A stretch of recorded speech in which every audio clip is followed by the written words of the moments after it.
All right, guys, this one is a doozy, so bear with me. It may trigger you guys a little bit. If you've ever had a similar situation like this, then it might be kind of hard for you to hear. So here we go.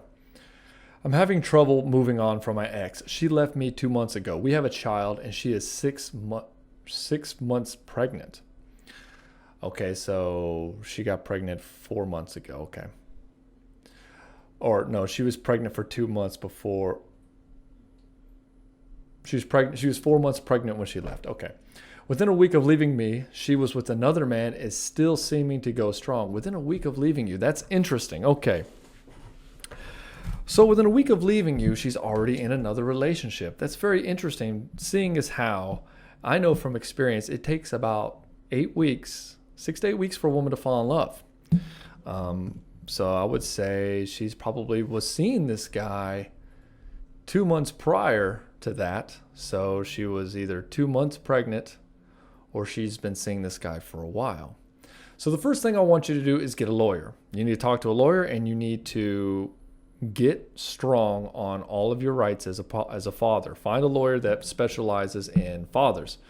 And I want you to go and look at all your resources you have available to you financially and get them squared away so that you, if you need to throw everything you got at this lawyer to get control over the situation, you can do it. The second thing I want you to do is get a paternity test. Insist on a paternity test, because I have a suspicion that that child is not yours. If she jumped in with this guy within a week, that means this has been going on a while, and she's probably been cheating on you for even longer, probably 3-4 months, because a lot of women, they won't leave a guy unless they have an exit plan already set up and activated. And her exit plan was this guy to jump from you and jump right onto him. She waited till it was advantageous for her to leave. She didn't just leave because it was easy. She just wanted to do it. She posts things on within a week. Okay, she posts things on social media that are clearly directed towards me and is telling people lies about me. It's gotten back to me that she's saying I've cheated and I'm abusive and that I stalk her. It's really doing a number on my confidence. So what you need to do is get a good friend who has her Facebook or whatever that's posting stuff that you think are directed towards me. Have that person screenshot these things for you, okay? And tell them you don't want to see it. And then you need to block her from Facebook. You don't need to see anything going on. She doesn't need to see anything going on with you, okay? But have your friend, when they see this kind of thing, just make a quick screenshot with her phone so that you have evidence should you need it with the lawyer in court or whatever, okay? And then the friend is there to help you, so you don't have to look at that shit, okay? That's why the friend's there. Find somebody to do it for you. And yeah, I would say do that. Now, that you're abusive, that you stalk her and all this stuff. Okay, so what I want to know is, have you been chasing after her? Have you been Facebook stalking her and stuff? Because, maybe you have been a little bit. Maybe you haven't been abusive. You probably haven't. You probably haven't cheated. What's going on here is that she's rewriting your history. And this is what cheaters do. Well, a woman who's been cheating on you, and I know this personally because I went through it, is they will rewrite your history. Everything that you had great about you is now bullshit. No, that it was never real, that you were never really compatible, that nothing was ever real between the two of you, that you never had any good times. And this is just her way of making herself feel better for the shitty stuff she's doing. It's a lot of denial going on. Now, I'm not going to say that you are perfect. You probably did some stuff that you're not explaining in this email that related to this. And I don't know what those specifics are, but that's not the point. But what you do need to do is start thinking about where you were complicit and how you allowed this kind of scenario to play out, how you allowed yourself to be put in such a situation, and then really start journaling about what you can do to prevent that from ever happening again. But again, talk to your lawyer. The first step you need to do before talking to anybody else, your friends, family, anybody. In other words, as soon as you see this video, actually, you should have already turned the video off now and be on the phone with your lawyer right now. So if you're not, I want you to stop watching this video and go call your lawyer, then come back and watch the rest of it. It's that serious, and time is of the essence. You got to get ahead of it. She got ahead of you a long time ago, and she's been running circles around you. Now you're in the losers pit, and you got to be the one to get out of it. You got to be the one to be proactive and start attacking in your manner. You got to be magnanimous about it, but because you are a magnanimous man, because you are here, but you got to get ahead of it. You've allowed this to you've ignored, as Anne Ryan said, you can ignore reality, but you can't ignore the consequences of ignoring reality. So I want you to get very clear and go talk to that lawyer. So since we've split, I've been doing things to better myself. I've been doing BJJ. Well, I don't know what that is, but it doesn't sound that innocent. And kickboxing, as well as hitting the gym. I've also been taking my career more seriously and reading books to improve. Excellent. That's great. But again, it's only been 2 months ago and all this shit's going. You're raw as fuck, dude. You need to get this book right here. Learning to Love Yourself. And you need to go through it, and you need to learn how to let go. Do the letting go technique. There's even a whole book on it here. Add to your collection. Letting go. The Pathway to Surrender. Dr. Hawkins. There's a lot of resources out there that can help you with this. Talk to me. Maybe we can work together. Our relation, but not until you talk to a lawyer and you've secured finances for that. The part that is getting me is a wave of sadness and regret I feel and can't seem to shake, as well as feeling of why I wasn't good enough and what does he have that I don't. The only thing he has that you don't is that he's not you. Don't worry about it. It doesn't matter. You got to get clear on who you are and what gifts you bring to the world. It doesn't matter what this guy does. It doesn't matter what he's got, because for one, she's shown you the exact kind of person she is. She's shown you that she's unloyal and that she's willing to talk shit about her son's father or your child's father. And that's not good, because what she's doing is she's destroying the relationship she has with her children, and she's trying to destroy the relationship you have with them too. So she's a walking hurricane of chaos here. She doesn't understand the implications of what she's doing. She's like, oh, I'm having a great time. I'm doing this thing. I'm free. I'm having a good time. And then she's like, oh, that bastard. And then she's saying all these things because it's making her feel better about herself, because she feels bad about doing this kind of thing. And you're probably thinking, well, she's not showing it. And it's like, yeah, because it's deep down. She's not going to show it to anybody. She's not going to allow it. She's not going to allow that to happen, because if she does, then she opens the door to go back there to you emotionally. She doesn't want that to happen under any circumstances. You have to realize that. And the other thing is, she's doing you a fucking favor, man, because now she's showing you exactly who she is. I mean, I'm sure she's shown this to you many times in the past, but you haven't been able to see it, or you chose to ignore it, or whatever it is that you create. Because, I mean, you created this scenario by being with a woman who is capable of doing this and not maintaining a relationship and proper boundaries so that this kind of crap doesn't happen. You got to be willing to walk away and not look back if somebody pushes too far. She needs to be able to feel that without you having to say it, but obviously not, because she's like, oh, I can do whatever the fuck I want. I can leave with all my cash and prizes and take the kids and everything. So as far as the wave of sadness and the regret that I feel and you can't seem to shake is, don't regret it, man. You didn't know what you didn't know. You can't feel guilty for not knowing what you didn't know. Now, if you did know and you choose not to accept it, or you chose to bury it, well, now you know the consequences of that. Now you can move forward. So you just need to resolve, but just don't blame yourself. I mean, let go of the shame, let go of everything. Beating yourself up isn't going to help you.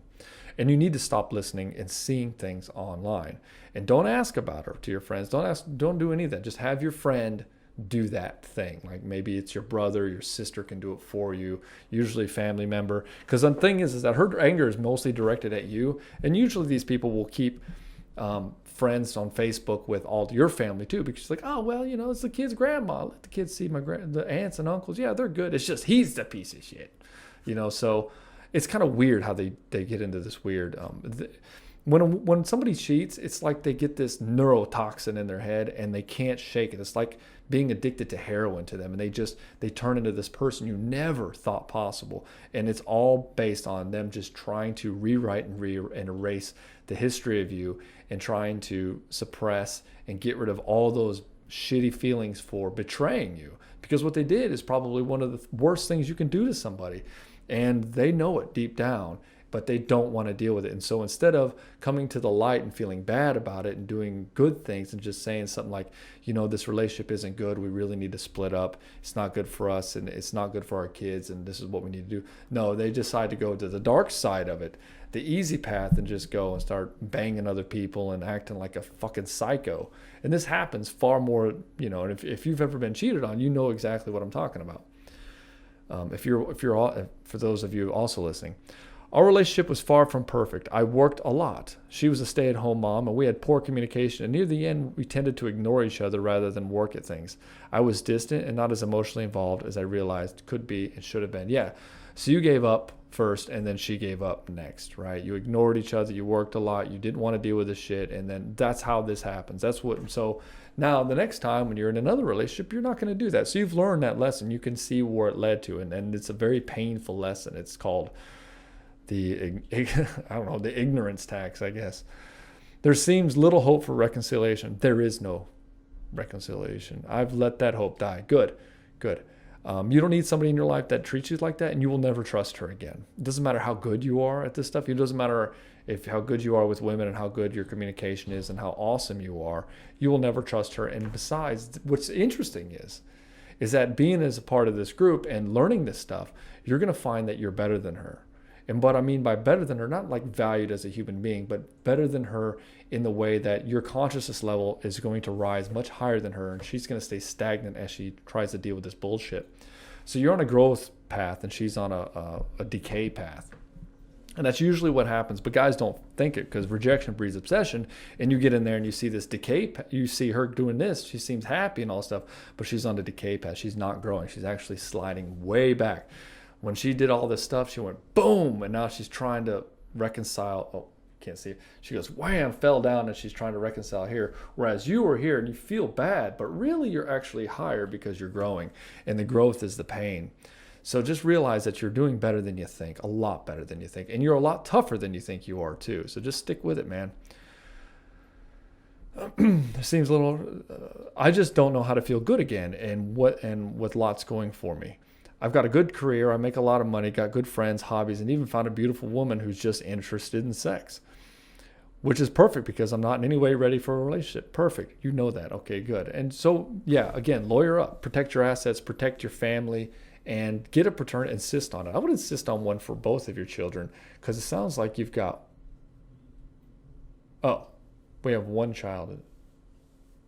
You have a child together, and you have she's 6 months pregnant, and you have a 2-year-old son. Okay, so year and a half.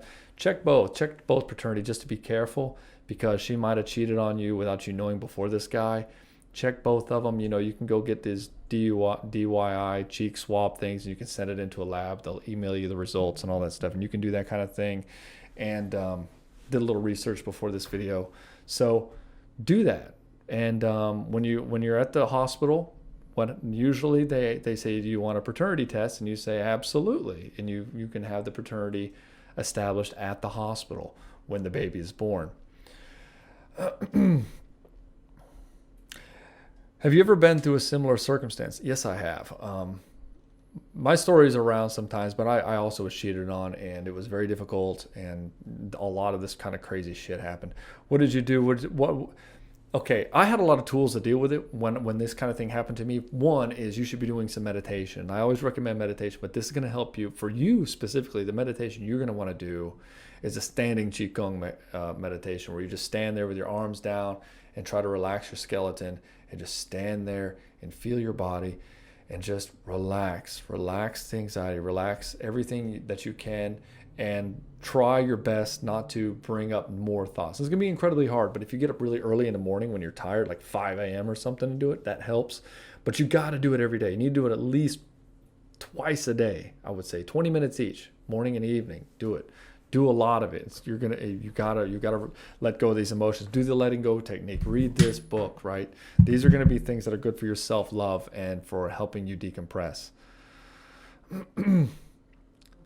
What did you do? When did the pain and longing stop? And when did you stop loving her? Okay, well, infatuation and obsession is one thing, and love is a choice. So you can just tell yourself you're going to love her from a distance. Just say, well, I care about her, but she's demonstrating that she's not good for me, so I'm not going to allow her into my life. So people think that just because the status of love means that people have to be in your life and you have to be hugging on them and all. No, not necessarily. There's lots of people who have children who have become drug addicts, and they love their children, but they can't have them near them because they do bad shit all the time. That's just one example. Or you have a brother I have a brother that does the same thing. He's into all that stuff, and I love him from a distance. I literally cannot be near him because it's bad for him. because of the particular situation there, but you love them from a distance. You still love them. Or maybe you have a parent who's awful and narcissistic and mean to you. You still love that parent. You always want to have that relationship with them, but you choose not to have them in your life, so you love them from a distance because they are toxic for you. Another issue I'm having is anxiety about her pregnancy. I feel worthless that a pregnant woman left me, and now I will miss some important moments in my early baby's life if it's your kid. Not to mention that I'm not there to help and support her. Well, you know what? She absolved your responsibility to help and support her. So you don't have to. Don't worry about it. I keep playing things in my mind too, like what if her new boyfriend there's there at the birth, and what if she makes him daddy? Well, if she makes him daddy, you don't pay child support, right? Or I don't know. Look at the lawyer. Don't ask me. I don't know all the legal implications of that. But, and I know that's kind of a harsh thing to say, but I'm of the opinion I don't think that kid's yours. She's already done as much to my 2-year-old son. She went on a weekend vacation with him and his son and posted a picture that had a caption referring to his daddy. This was sent to me by a family member. Any advice on how to get past this would be great.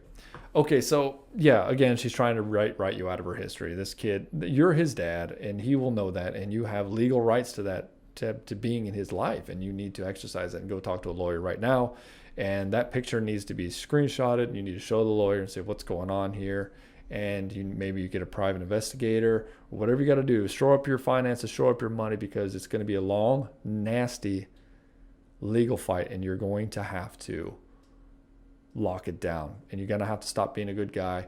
But you can take the high road, be a magnanimous man, but be very clear on what your rights are and what you can do. You've got everything you need to do to work on your emotions. I've gone through that right now. Do the paternity test, talk to the lawyer, go through these exercises, and keep crushing it. Keep going out there and doing these things. That's going to help you. What is your compelling vision? What do you want for your life? How do you want to grow? What's your 5-year plan? Really start focusing on these things, because this pain right now is a critical point in your life that you can invoke tremendous change. So it's really a great opportunity. Most people can't change unless they go through tremendous heartache or problems. And this is something you can leverage for yourself.